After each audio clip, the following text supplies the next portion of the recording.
So when you've got a listing ready, sorry about that. When you've got a listing coming on, there's a few things that you're going to need before you ever meet with your client. Okay. So what I've got here is number 1, 2, and 3. Before you meet with your client, you're going to research their tax information, get on Olmsted County or whatever county they're in, pull up their house. What you can find on there is a lot of the data for the specs of the house, how many square feet, bed, bath, and those aren't always accurate. So just know that. But the other thing that helps you know is what are their taxes, and are there any special assessments? Under the tax tab, there's a line item that's special assessments. That's really important to know, because what if they have a $2,000 tax assessment sitting on their property? That a buyer needs to know that, and who's going to pay it at closing, right? So that's just one of the things, one of the most important things you find out when you pull up their tax records. You always pull up their previous MLS listing as well, okay? You'll find things on there. You might see pictures on there that make you go, wow, somebody's come in and done some crazy remodeling, and it was in bad shape before, right? Or you might just find some pictures from before, and it might help your client. So always pull up that previous MLS listing. And sometimes if you're selling a grandma house where they've been in it for 30 years, you're not going to find anything. But the more information you can pull together, the better it is. I would even say, if you're working with buyers, that's a really good thing to do as well, to pull up previous MLS listings. So your buyer can see what did it used to look like. You may even be able to pull up some old seller's disclosures. So that's always a good practice. And you're going to want to do a CMA with a net sheet. So CMA is where you just do a market analysis. You're saying, okay, so sometimes you walk into a listing appointment having never been in the house, but you need to come in with a ballpark of, if this house was perfect, this would be the number. If this house needs a lot of work, this would be the number I would list it at. So it's good to walk in with 3 numbers, okay? Hopefully you will have set this appointment with your client, and one of the great questions to ask to help you with this net sheet is to say, have you done any improvements on your house over $1,000? That's a really good question to ask. Okay, because then it'll help you go, all right, wow, they've put a new fireplace in the basement. And then you can also say, just to verify, the county records say you're a 4-bed, 2-bath. Is that still accurate? Because sometimes people go, oh no, we've added another bathroom, or we've added another bedroom, or we've taken away a bedroom, or whatever. So that's really helpful as you're doing that. So get that information, walk in with a general market analysis. Here are the comps in your neighborhood. You can either print those out or have them on your computer. And then you look at them and you compare. So, and the net sheet, you can get that on the MLS on the, I'll show you where that is. But it says, okay, if this is what we can get for your house, here are all the fees, everything that gets taken out, and here's what you're left with at the bottom. Okay, so it just gives them an idea of what they're going to walk away with. Okay, so that's before you meet with your client. Okay, so now we're meeting with our client, and there's a whole list of things that you need to bring or have ready to go. Listing and you don't need to write this all down because this is all on a checklist in the MLS, but I'm just putting it on one page so you can see it. You're going to have your listing contract. You're going to do a market analysis, a net sheet, seller's disclosures, or lead-based paint. Do you guys know what the rule is for lead-based paint? If a house is built before, guess who can be closest? No, no. 1978. If a house is built before 1978, you need that lead-based disclosure, because that's when they stopped putting lead in the paint, or anything before 78 is they were putting lead in the paint. Okay, so you also need your Keller Williams disclosures, waivers, and notices. You need the agency form, wire fraud, and a coming soon. Oh, we have somebody coming in. Hello, hi. Welcome, welcome. We just got started. I'm Carrie. Nice to meet you, Carrie. I'm Sudie. Sudie with a D. Oh, shoot. Okay, let's help you out. I'm gonna write your name on the board just so that my old brain doesn't also forget. So how do you spell your name, Sudie? S-U-D-I. Okay, perfect.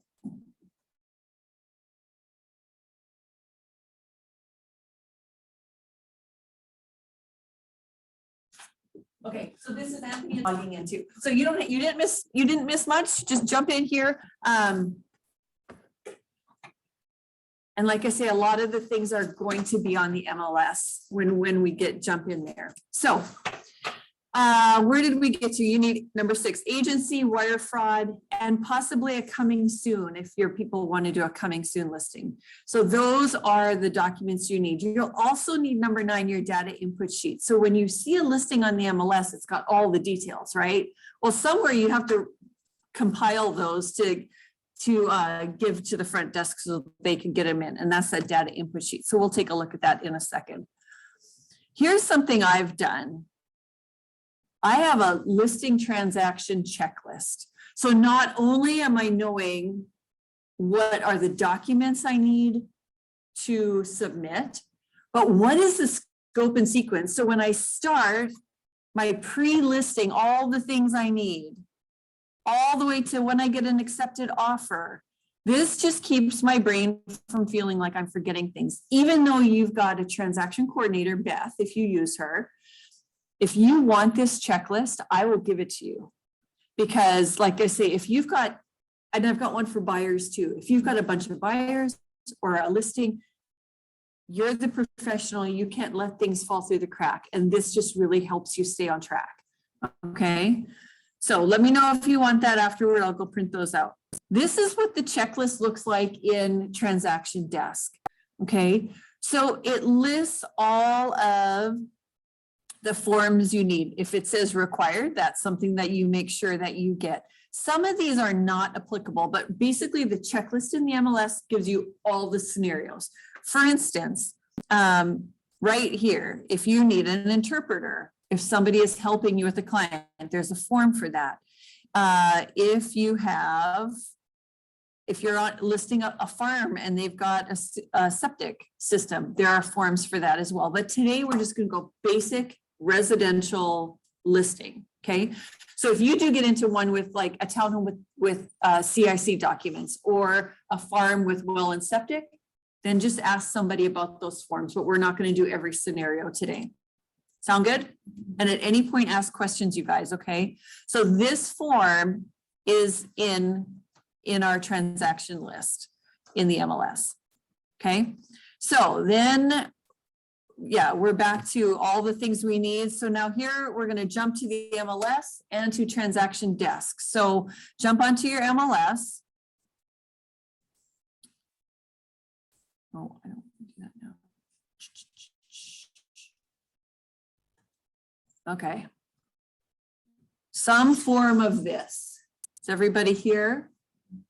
Yeah, you guys are good? I don't have to start MLS yet, but I'd still like to follow along. Can you sit by Maddie maybe? And or you guys sit together and then you can just watch what Maddie's doing. Girl, when you get access to the MLS, your world will change. It's so fun. Okay. So a few things. On the finance tab on the top, this is where you can get your seller's net sheet. Okay. So it's going to ask you some questions and then it's going to create a report. And that's one of the ways you can take a net sheet to your listing appointment. So just know that that's there under the finance tab. Okay.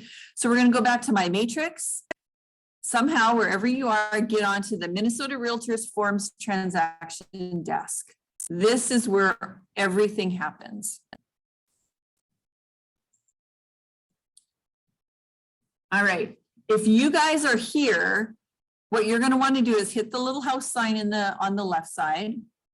We're going to add a transaction. So jump on this little add sign. And what we're going to do is we are going to name our transaction. Now, here's what's important for you. I'm going to show you something. These are some of my transactions. Notice I always have an address, comma, name. Address, comma, name. You need two ways to be able to look up a file.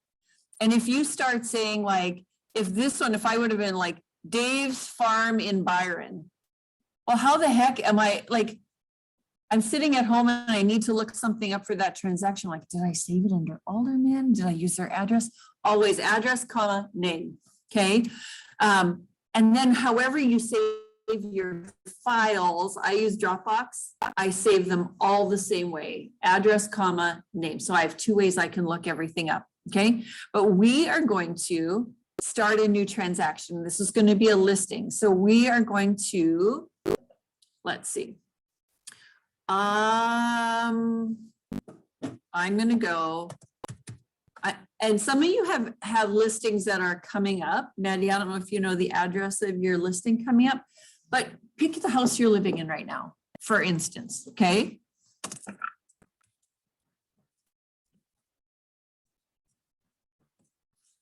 did our house, comma, last name, okay?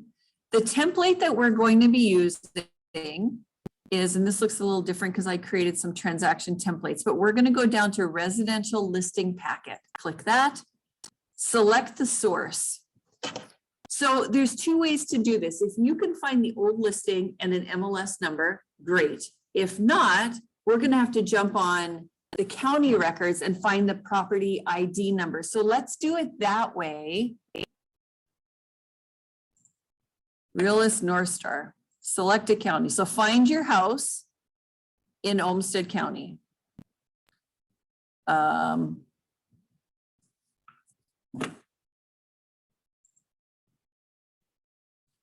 gosh. Does everybody know how to do that?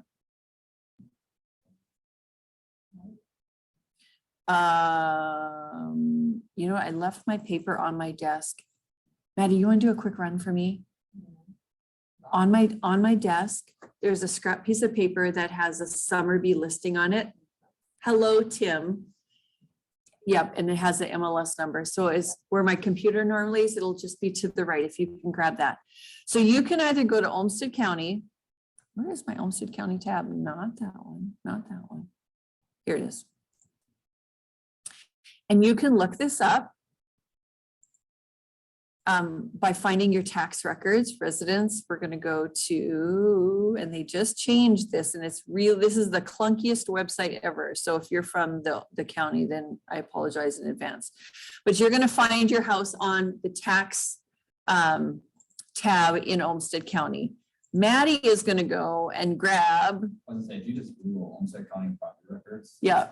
Public asset access. Yeah, you've got that. Yep. Yeah. That's the other way to jump in there. Perfect, Maddie. So once you do that, you use your property ID number, you can slap it in right here. Okay. And that will auto-populate a lot of information. Okay. Oh, perfect. So you go to Olmsted County. How do we find the ID is the question.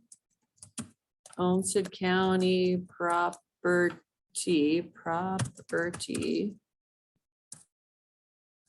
tax records. Okay, Google that in, and I'll show you where that is. Property tax information. So right here, PARID, that's your property tax site. Okay, that's your property tax number. I'm going to do this another way for you. So I am going to use a listing that I had a while ago. So I'm going to actually use North Star data. If you can use North Star data, you're going to get way more information than tax. And I'll show you where that's going to be important. My North Star MLS number from a listing I had last summer, 619-1118. And I'm going to select me as the seller or landlord. That's what we want. And the use wizard just means are you going to use the program to walk you through getting set up, or do you want to like kind of do it on your own? Use the wizard, super easy. Okay.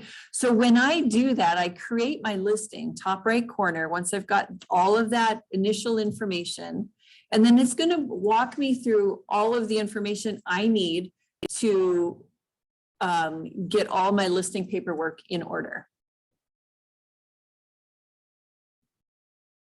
And you're going to notice that my address that I put in the title and this place is different. So this was a place on Summerby.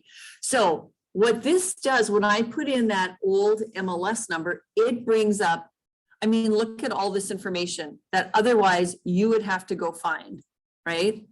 Wonderful. This will be a lifesaver in a bit. So when you're in this, now step 1 of 5, we're in the middle where it says details. This is the wizard walking you through getting you set up. So step 1 is all of the details. So as I'm scrolling down, I have to obviously get rid of the old purchase price because that's going to be different this time, right? So let's say that we decide the purchase price is $450. And you can, if you're doing your own, just come up with the purchase price, right? Or if you want to jump in and do this same one, you can do this same one as well. But this is just like I'm walking you through a few things here, okay? So once you have that purchase price changed, you can hit next. List date, obviously, you're going to put, we're not in May of 2022. Going to jump on to, we're going to list this guy April 1st, pretending. Okay, so that's going to be important. You don't need an expiration. You don't need an offer date. You don't need any of that stuff right now. We don't need any of the mortgage stuff. So transaction date is set. Go to next. So I'm going to delete a few contacts. This is where you add your sellers. Okay, so obviously it has me already in there because I've got my profile set up in the MLS. So it's got me as a landlord twice. Awesome. Get rid of one of me. Keller Williams, we don't need 2 of me there. Okay. And property brokers was the old buyers. So basically what you should have when you go to this contact spot is you. Right? Because we haven't added anybody yet. So now we're going to add a new transaction contact. Once you've been doing this a while, you might have some existing contacts. Add a new transaction contact. So Anthony, you're going to buy this house, or you're selling this house. You're going to be the listing guy. Okay, so type of contact we're adding a seller. Okay, so Anthony, what is your last name? Hendren, H-E-N-D-R-E-N. Perfect. And then we're going to have Anthony's email address. I'm making it up. Anthony@gmail.com. You don't need to do the last 3, but now you have to jump to the address section. And I'm going to show you why this is important to get all this information. So Anthony lives at 123 Smith Street in Rochester. And Anthony, phone number 507-999-1111. Okay, you have a 911 phone number, just so you know. Okay, so that information is important to get in here because then when you go to look at this with your client or print it off, depending how you do it, it looks really neat and tidy. We're not going to save that wonderful address. There are things you can do in contacts. You can decide you want to add Beth. Beth is our transaction contact or our transaction coordinator, right? We can say, you know, I would really like Beth to be in there just in case I ever need to forward anything to her through this. Her contact is in there already. Okay. All right. So we've got all the contacts we need. Let's go to next. Here are all the forms. So first one, residential transaction. Yes, we need that. Agency, we need. Addendum to listing contract. Get that one out of there. 3 buttons on the right. delete that form.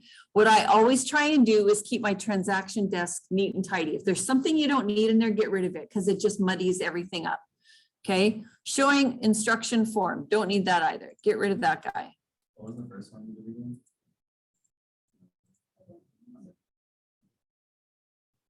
What is the first one I did? I don't remember. Sorry. No. Lead-based paint, we're not going to need it on this because this place was built after 1978. So we're going to get rid of lead-based paint. Okay.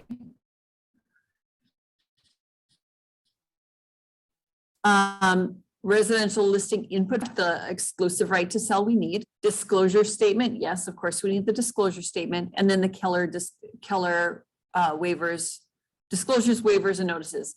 Now I'm looking at this going, they're going to want to do coming soon. So that's not in here. So let's do the add button on the top right. And then on the search tab that comes up, just push coming soon. Oh, there it is. Check the box. It goes in the basket. And then we're going to hit add. Okay, scroll down and it never puts it on the bottom. It just puts it in there somewhere, which I'm like, drives me a little bit nutty, but that's okay. Coming soon is now in my forms list here. Okay, any questions on that? We've got all the forms we need. And if I'm not sure, I will click on checklist, top one on that, and I can go through and go, okay, checklist is required, input form is required, agency, I've got that, listing contract, I've got that. The rest, don't worry about that. Addendums, don't worry about that. We definitely need the required disclosures. We're not doing a well or septic. We don't have a CIC, there's no townhome. I don't need to do this broker to broker. Wire fraud will be in there. It's embedded in one of the forms and the KW. So I'm like, okay, perfect. I got all the forms I need. Save and exit, top right corner. I'm still in the wizard and I know I have all the forms I need. So I'm going to go next, top right, step 5 of 5. These are all the documents that are associated with that listing. And right now, because these are here because this is an existing listing. So when you go to list initially, there are going to be no documents in here. So I'm not going to worry about this now. Just know that your document tab is going to be blank. Okay, so let's go done. All right. So now what we have to do is take those forms and start filling them in, our listing forms. So hit forms on the right hand. Do you have it set up so you've got this on the right side? Okay, hit forms. So we're going to go down one by one and we're going to start filling these guys in. Agency. Everybody should be familiar with agency. There's nothing that gets auto-populated on this one, but we all know that that is a form that we have to present to our seller. So save and exit, top right. Coming soon authorization. Click on that one. All right, so do you see how everything is auto-populated because we've already put that, when we did the wizard, all those details were in there? Like, doesn't that look neat and tidy? The other thing I like to do is when I do my auto-population, I like to make sure my color is blue. Because if it's black, look at that, everything blends in, right? If your color is blue, and you can go to your settings, these little gears on this side, and you can make it so that it's always blue. Okay, so that's what I like to do. What we have to do on this coming soon is our contract date. So we said we're going to list April 1st. Okay, so I'm pulling out my calendar. April 1st. So we want to do coming soon the week before. So the contract date is going to be the date that it's coming soon. It's not the date that it goes live. It's the date where it can hit the MLS as coming soon. So let's do it a week before. So let's say our coming soon is going to be March 25th. And this is going to be important in a little bit here. March 25th, contract expiration date. I always expire all of my contracts July 31st or December 31st. Then my brain doesn't have to work quite so hard, right? Because this is getting listed in March. I'm not going to put a July 31st close date because I don't know how long this is going to stretch out. I'm going to go to the end of the year. So my close date is going to be December 31st.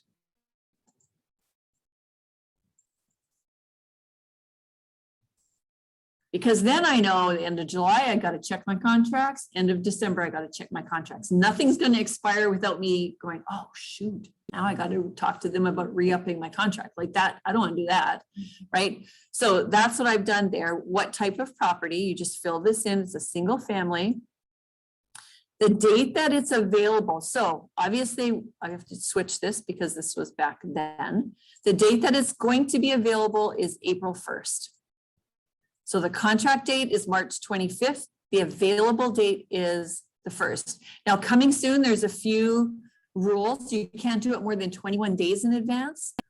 And one of the uniquenesses about coming soon is, let's say I put it on coming soon and somebody says, can I get in early? Well, the rule is no, nobody can go and look at that place who has an interest in buying it until April 1st. But what if the seller, what if Anthony's like, man, these guys, I think I'll get a really good offer from them, or, you know, I'm okay with them coming and looking. The rule with that is if Anthony says, yes, I'm going to let them come during the coming soon period, your listing will automatically go active at that point. And you can't go back to coming soon. You can't be flip-flopping in statuses. Okay. So coming soon. Oh, but I want to come see your place, Anthony. I'm a cash buyer. I'm from out of town. I've got this weekend to come look at houses. Yours is my favorite. So you're going, is it worth me letting them come see, knowing that now it's active and anybody can come see? Does that make sense? Okay. So then everybody has to sign on the bottom. And so we're not going to worry about that now. That gets signed later. But do you see how neat and tidy everything is? For me, where it says Carrie Brand, it's got all the Keller Williams information. Make sure your profile is up to date so that these things auto-populate correctly. Like you don't want to have this nice contract, then you got to hand scribble in a whole bunch of details. Just looks really sloppy. Okay. Any question on coming soon? Okay. Save and exit. And so make sure if you do coming soon, you got to explain that to your sellers. Okay. That these are the parameters with coming soon. We're gonna let's do the input form next.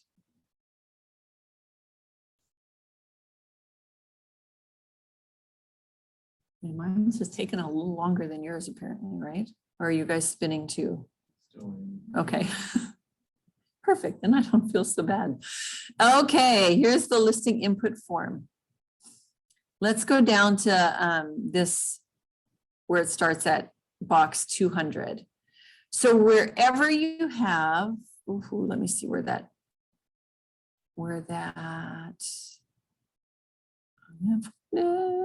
oh, here it is. On this top right corner, black boxes are required except on comp sold listings. White boxes are not required. So listing number, obviously we're going to get rid of that because there'll be a new listing number for this, this listing. Okay, but do you notice that all of these are white boxes? Don't worry about them. Scroll down. Location, a lot of black boxes here. These get auto-populated.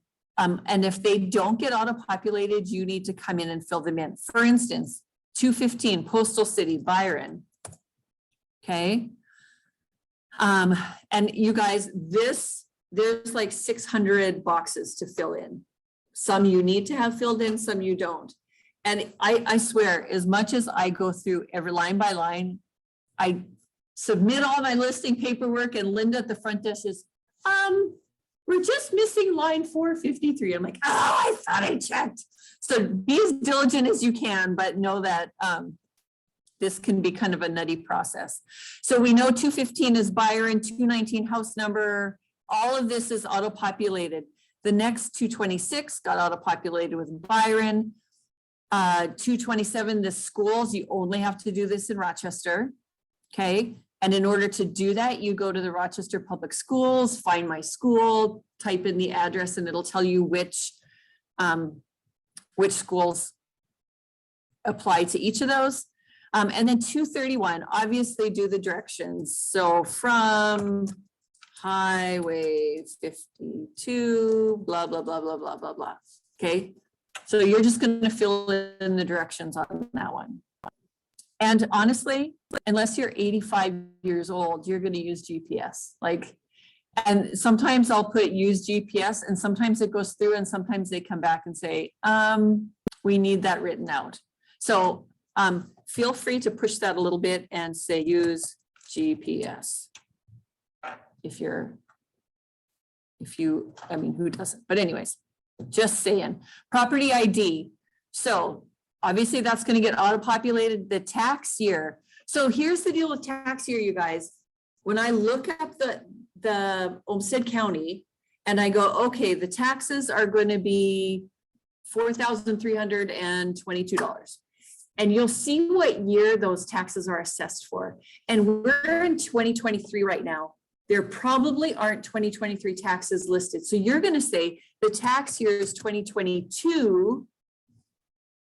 These people were living here, so it was homesteaded, and the tax amount is 4322. Okay, or whatever it is. We're just going to say that's what it is. So, but don't freak out if I'm in 2023, I don't know what the taxes are. Well, yeah, nobody does because they haven't listed those yet, and that's okay. Sometimes it takes half the year for them to update that, okay? Assessment balance. This is what's really important when you look at those special assessments, right? So let's say they've got a $500 assessment that's listed in county records. We switched out all maybe it was a sidewalk. We changed some of the squares of the sidewalk. So now there's a $500 assessment applied to your tax statement. So then you go tax amount plus the assessments. So add tax. So 247 is taxes with assessments. So it's 4922. That makes sense? If assessments are 0, then taxes with assessments is going to be the exact same thing as the tax amount. Okay. Any questions on that? Okay. So list price. So what I like about this, what in the details, we were going through the wizard, we filled in a lot of this information, right? List price, 450,000. List date. You know what? We did this one wrong because now we decided to do a coming soon. So this is going to now be that March 25th. So we got to make sure we get that right. The expiration date is December 31st. Sometimes you talk to a seller about coming soon, and they may decide to not want to do that, and that's fine, but just make sure your dates are all lining up. Your buyer broker compensation. How much are you going to offer to somebody who brings a buyer? Now, here's how I look at my listings, you guys. What I typically do is I pre-inspect all my listings. I pay for that. So that's about $400 out of pocket, because especially if the market's crazy, it's really nice for a buyer to come and go, oh, that property's pre-inspected, saves us $400 and we know everything about the property. The other thing that it does from a listing standpoint, no surprises, right? Because so Anthony, we're selling your house. Maddie comes in and brings an offer. And Anthony's like, yeah, I got a great offer from Maddie, but she wants an inspection. Crap. What is the inspection going to find? So you have this emotional roller coaster that you're riding on. By pre-inspecting, it eliminates that, right? Maddie can still say, hey, I want to do my own inspection. Totally fine. But is her inspector going to find something that our guy didn't find? Probably not.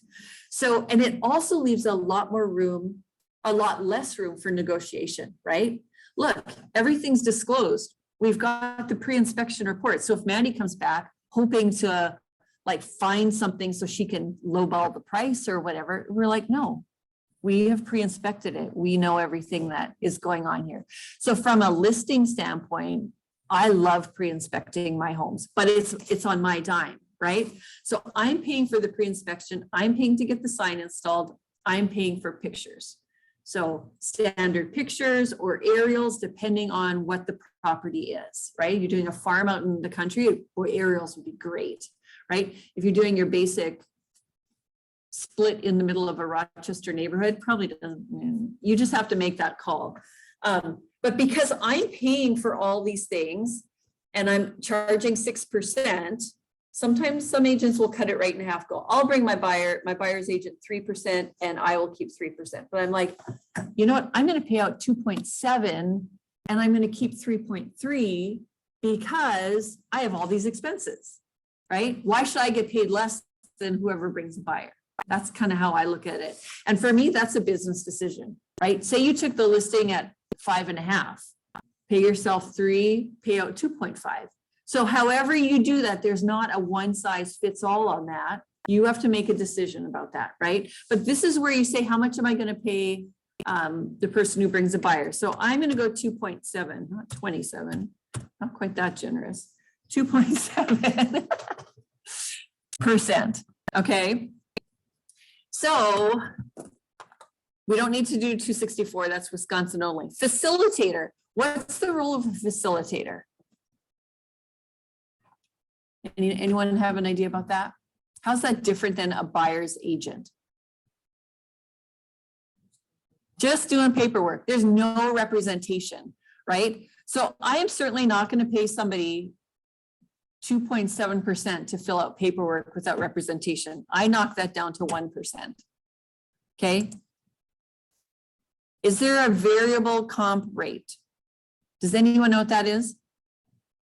That means, okay, so Anthony, I'm listing your house at 6%, but if I do an open house and bring a buyer, then I get both sides of it, right? Then I'll knock it down to 5.5, right? So if that's our deal, that's a variable rate, 6%, but if, then it's 5.5, right? There's two rates going on. That's really important, you guys, when you have buyers and there's multiple offers, right? I'm writing an offer and the agent says, I've got 5 offers.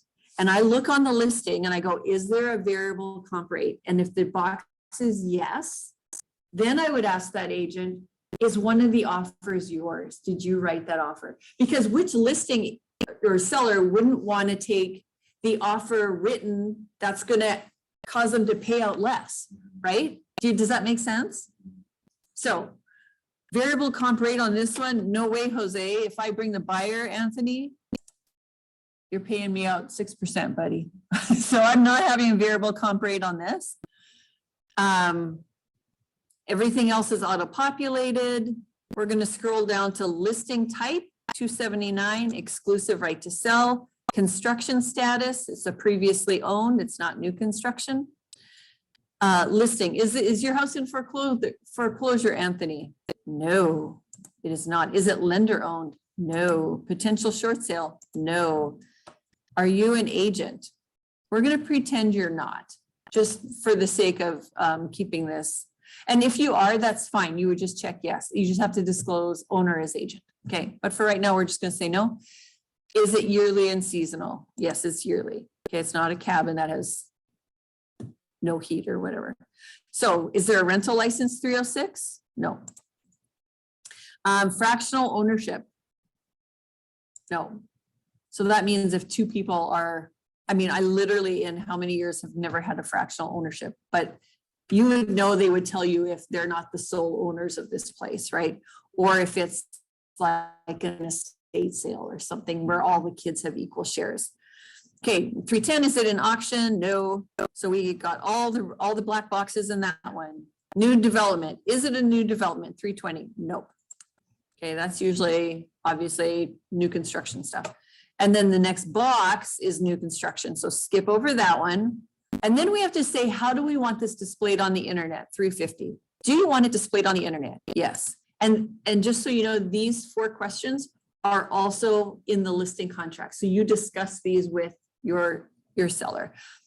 Do you want your address displayed on the internet? Well, unless you're the FBI or like a super private person, probably, right? So I say yes. Allow auto valuation display. So this would be like a Zestimate. I say no. And I just tell sellers, I said, those auto valuations mess up buyers and sellers. It creates wrong expectations. Said Zillow's algorithm doesn't understand that Mayo's residents are coming to town in March, right? And then we have kind of this crazy uptick in the market, right? So I say, no, we're not going to auto evaluate. And then the last one, allow customer comment. Now, remember that when this hits the MLS, it doesn't just go to Zillow, Realtor.com, your personal KW page. It goes to anyone who's got an MLS access or made a website. So some of them may have a component in there where it's like, leave a comment. I do not need a grouchy person leaving a comment about the color of my bathroom, right? So I say no to that one as well. So I do yes, yes, no, no. And usually when I say it that way to sellers, they're like, oh yeah, that makes sense, right? Because they're looking to you going, I don't know, should I leave comments or allow comments, or should I do auto valuation? And so every decision is theirs, right? But you're there to educate and to advise. So that's where I say, this is how I think through it, right? Okay, financials. Is there association fee? No. So we're going to skip over that one. Enter zero, if any, zero. So that whole section is association stuff. Now, this is where we get into the fun part. 400. How many bedrooms? We have a 3-bedroom, 2 full bath place. Any 3/4 baths? Nope. And you may go, okay, it's only 3-bedroom, 2 bath, but look at these. All of these boxes are black. So you have to put 0 on the ones that don't apply. And then you get to all the different kinds of rooms, right? So bedroom 1, bedroom 2, let's say there's bedroom 1, what level is it on, main? You don't have to put dimensions. So you look through the list of things. Okay, I know we've got 3 bedrooms, and you can scroll all the way down, right? Anything that applies, you're going to put in there. So we're not going to worry about that right now, but you definitely want to put your laundry room in there. And the laundry room, there's a special search. Is the laundry on the main floor? Is it in the lower level? That's going to be really important. Okay, if there's an office or a study, you're like, boy, I could do both, office or study. What's the difference? It doesn't matter. Just put it in there. Some people call it an office. Some people call it a study, right? So, so you're going to fill out that whole section. Then you're going to get down to the land section. What if it's a bedroom that's like in the basement, it's not considered a bedroom?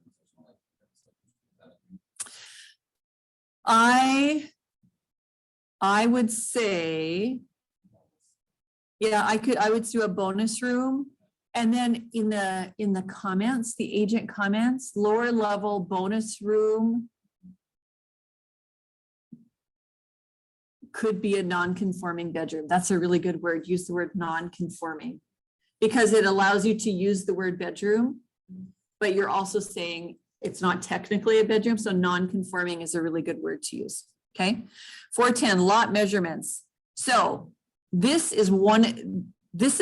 whole section for land and structure. This is where if you pull up the old MLS listing, you can just pick off of what they've already done.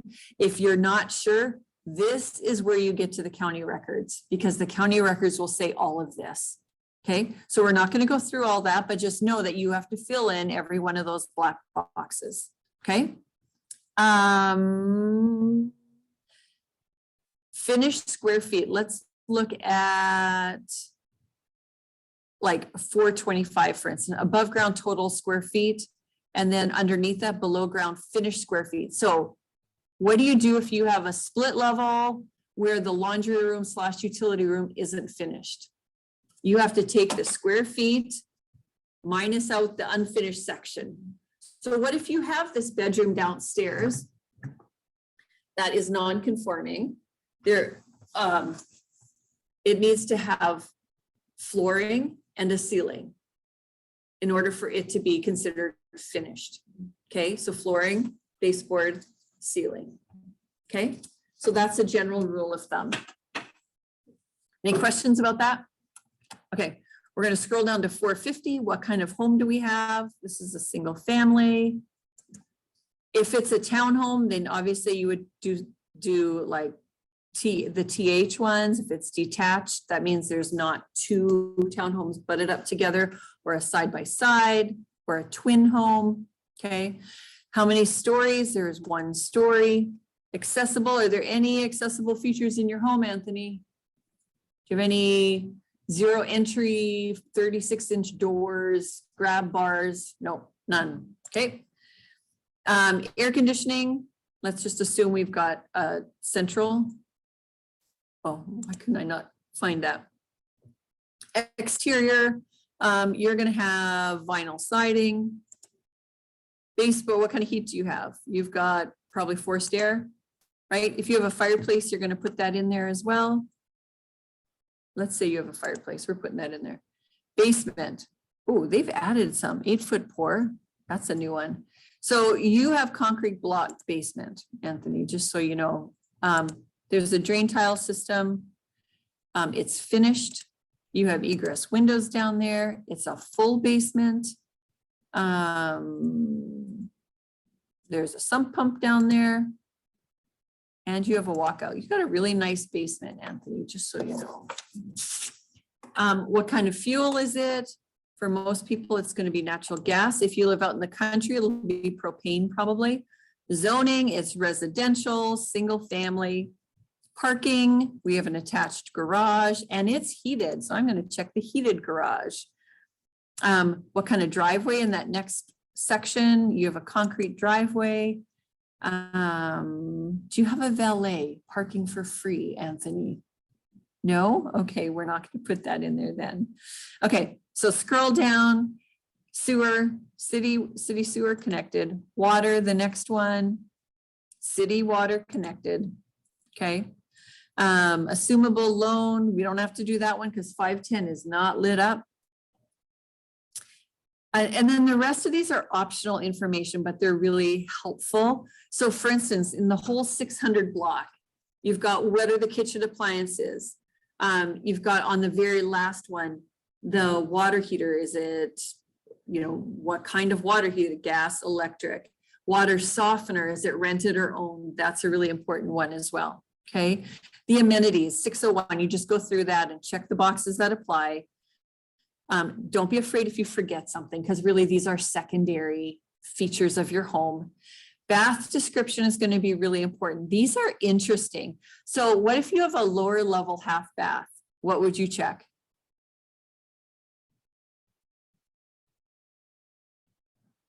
Half basement, right? So what if you have a 3/4 bath upstairs? Yep, main floor 3/4. So some of these you're like, okay, half, now they're calling it primary bedrooms, right? So where it used to be master suite. So now they're called primary. So just so you know, do you know what a Jack and Jill is? Yep, you've got 2 bedrooms and there's a bathroom that connects both of those. That's called a Jack and Jill setup, okay?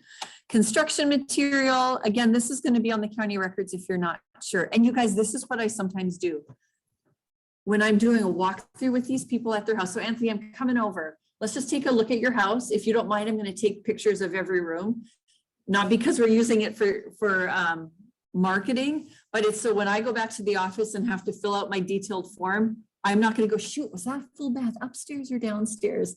Okay, so it's for my own sake.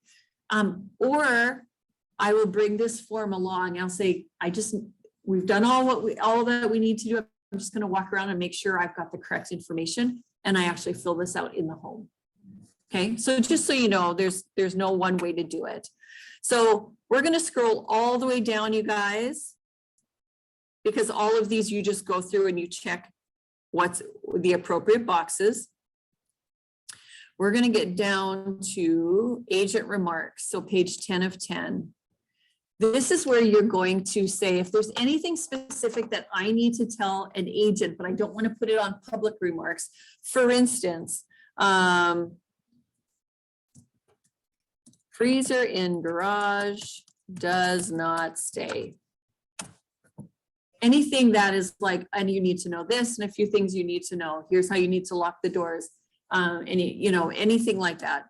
And then the second part is public remarks. This is where you do the fluffy stuff, right? You don't make things up, but this is where you describe that property. This is how you market it, right?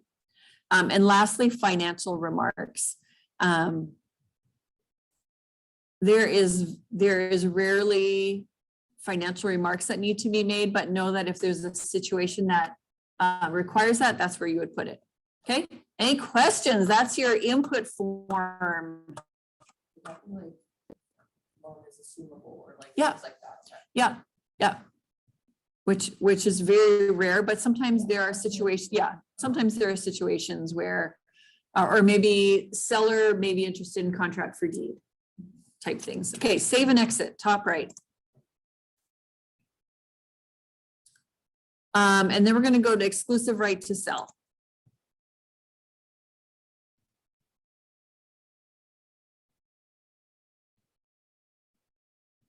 Wrap it up here pretty quickly.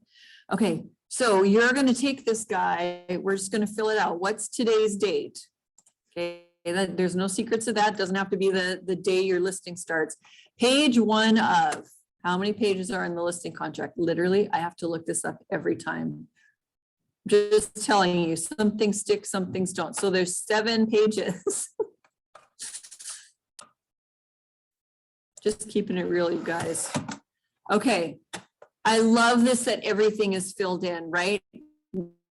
Line 7, your name is filled in, Anthony. And when I'm doing this with my clients, I say, is everything spelled correctly? Just to make sure if there's anything we need to change, we do it right then. If there's 2 sellers, to the right of that little down arrow, there would be another box for the second seller. Contract date starts on, and it says April 1st because that's what we put in the detail. So what are we going to move this to? March 25th, because remember, that's when the coming soon is going to be. And it ends December 31st. Okay, price. Line 13. Got auto-populated, obviously. FHA or VA. No contract for deed. Those are this older, has a lot of peeling paint. It probably won't qualify for VA or FHA. The agent remarks, this home will not qualify for FHA, okay? Then we go on to the listing. I'll let you read that, but I'll just go over the things that need to get filled in. Line 25 and on is that, how are we gonna display this on the internet? Just like we did on the data form. Option 1, line 40. Do we want this displayed on the internet? Yes. Line 49. Do you want the address displayed? Yes. Do we want automatic valuation? What did we say on that one? No. Do we want comments to be left? Line 72, no. Is this property listed for lease? The property is not listed for lease and may not be listed for lease, okay? So we scroll on. You can read through that seller's obligation, line 80 and on. Recording on the property 103 and on, etc. We talked about broker's compensation. So Anthony and I agreed that it would be 6%, but first of all, do I charge a retaining fee? No, I don't. Line 119, what's the compensation? Anthony's gonna pay me 6% or maybe a dollar amount, but we're gonna do 6% or 0, whichever is greater, okay? Seller agree, if the seller agrees to sell the property during the term of this contract. Other, this is where I might say, if Carrie Brand brings the buyer, and the commission will be 5.5%, right? That's where you would write something like that. Okay, keep scrolling down. Are you familiar, do you remember this in your courses? So basically, let's say Anthony and I have a listing contract and a whole bunch of people have come to see your house.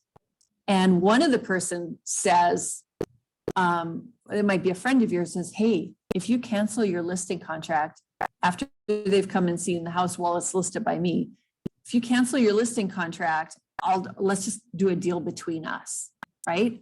If I give you a list of everyone who's seen the home saying, look, after you cancel with me because your buddy wants to buy the house, I can give you this list of names and saying, here are all the people who have come to see this house. Well, it's been listed by me and your buddy is on that list. So if within 180 days after we cancel, if any of these people come and want to write an offer, you still have to pay me. Okay, does that make sense? Yeah. So it can't exceed 6 months. So you put 180 days on that line. 147, compensation disclosure. Broker shall offer compensation to cooperating brokers. If it's shall, what did we decide we were going to pay out? 2.7 or 0, whichever is greater. So what's the difference between line 149 and 151? And we're going to want to check that box, by the way. There's one word that's different in those two lines. Can you find it? Yes, representing or assisting. So representing, obviously, they have a buyer rep contract with that buyer, right? Assisting, so what essentially is this? Facilitator, that's our 1%, right? And you may decide it's a dollar amount, but we put it in the, whatever it is, it needs to, whatever we put in here needs to match our input form that we had already done. So does that make sense? Okay. We're going to scroll down line 164. Who is going to arrange for the closing? Seller directs the broker to arrange, or the seller will do it on their own. I'm like, look, unless you're a lawyer or a closer, how would you even know what to do? So I really encourage them to do 164. I always say you can close anywhere you want. I have a great team at Rochester Title that does a great job, but if you want to close at Ole Law or Hanson Title, it's totally your call. And 9 out of 10 times they're like, we're fine, just wherever you use, right? So that's how I always want to say every decision is theirs, right? And here, but here's a recommendation I have if you don't know anybody. Okay, so 178, Anthony, are you a foreign person? Yes or no? Okay, that's a tax question. It's not an immigration question. Okay, I've sat down with some people where I've asked that question. They look at me all funny. And I'm like, no, this has nothing to do with immigration. This is tax. So if Anthony is a foreign person, there might be repercussions when he goes to sell his place as far as tax withholdings, which would transfer to the buyer potentially. So it's called FERPTA. So that's why Anthony has to disclose if this is the situation in this transaction, okay? And then we've got the box on agency, 185. You go over agency seller, do you agree to dual agency or not? And make sure they know that if they do not agree to dual agency, nobody who is a Keller Williams agent can show your house. So we talk about the repercussions of that, whether that's a wise choice or not. You can read all the rest of it. We get to the end, line 145. If there's other things you've talked about, you would put it in there. I mean, just know that there's always a spot for that. Yeah, but there's this little caveat or that little caveat, put it in here. If it's not in writing, it does not exist, okay? Everybody signs, and look at this. You know, when we took the time to fill in Anthony's contact information, his address, his email, look how nice that looks when the contract is all said and done here, okay? Here's the other thing. Anthony, marital status, are you single or married? Okay, why in the heck would they ask that? What do you think? Yep, because in Minnesota, it takes 1 person to buy and 2 to sell. So this is where I would go, oh, Anthony, now we got to add your wife to this listing contract. Okay, so that's that question. So again, it's not like oh, are you married or single? Like, this isn't a relationship question from that standpoint. It has to do with title. Okay, that wire fraud alert is attached to the end of this. So basically that's saying, just make sure if you're mostly buyers wire their funds. If you wire your funds to the title company for closing, make sure you've got the correct wiring instructions. You recognize the email when it comes to you as far as with those instructions. And if you're not sure, call the title company. We don't want you wiring your $47,000 to some Joe in the Caribbean who is being fraudulent, right? So you just have to be careful. Okay, save and exit. We're done in that. We've got the seller's property disclosures. Here's what I do with this. Select it, the little box, it got put in your basket. Select the basket. If you're seller, Anthony, you're good with computers, I can either give you a copy to fill out by hand, or I can send you an electronic copy. What do you prefer?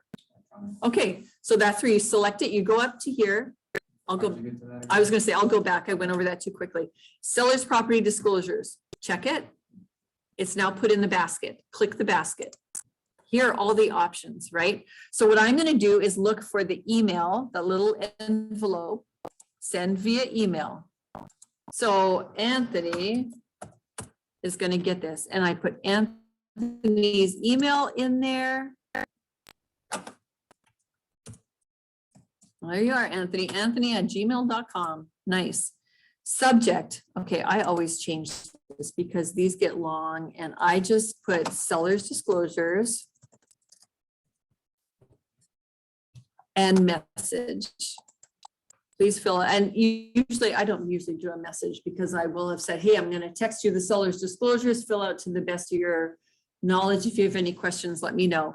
You can either send as a link or send as an attachment. Do you notice when I click send as an attachment, the bottom part goes away? Send as a link allows you to do editable forms, and that's what we want, okay? So I send it as a link, and I put an expiration date. Anthony, you've got a week to get this filled out, okay? And then I hit send, and it comes to Anthony, and he can jump in. He'll open it. It'll look like, let me close this up.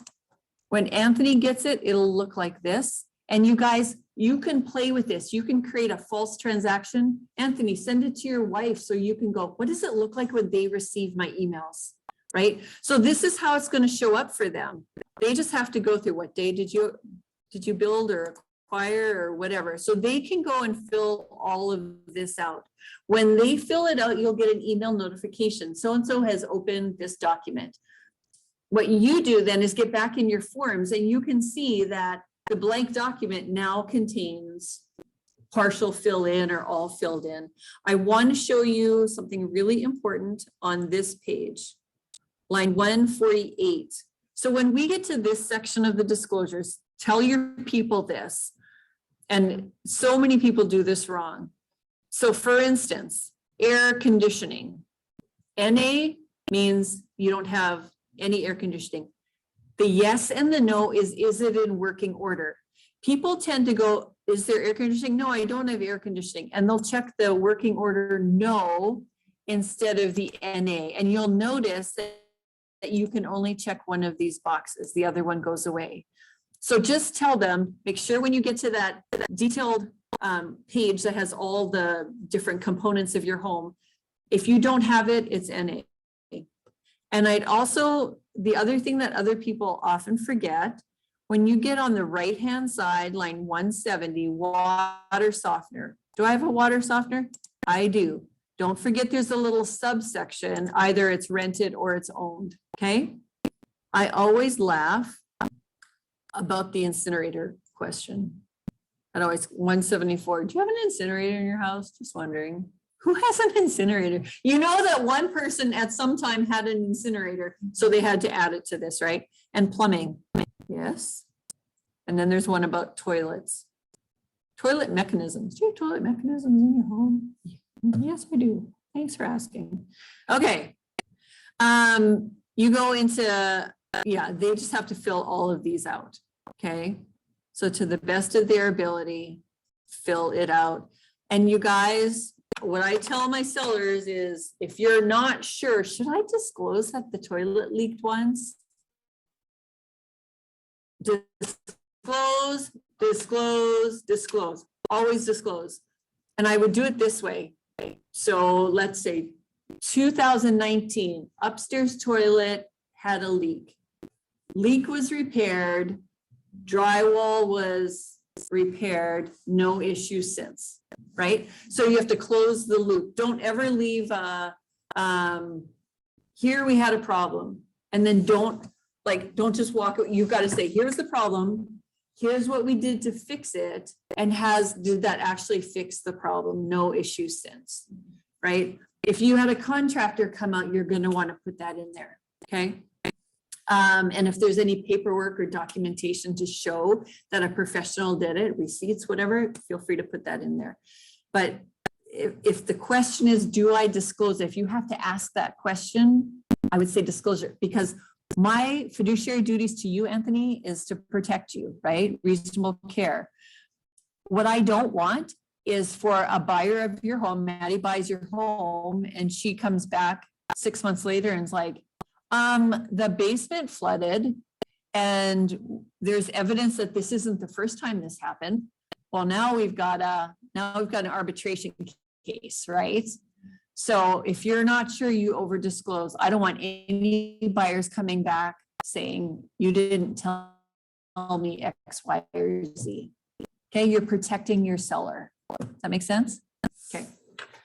You guys, I think if I save and exit out of this, there's Keller disclosures, waivers, and notices. You can take a look at those as well. But those are the basic ways that you get a listing going, you guys. Do you have any questions? I know it's like, I feel like we're probably drinking out of a fire hose, and I'm talking fast because I know we're an hour in already. Any questions? Okay. If you have a listing and you need, who's the sign installer? Who do you do for pictures? Et cetera, all those things. You just reach out to somebody, whoever you know in the office, or Angie, or whoever you're connected with. And if you're not sure, give me a call. Yeah, we can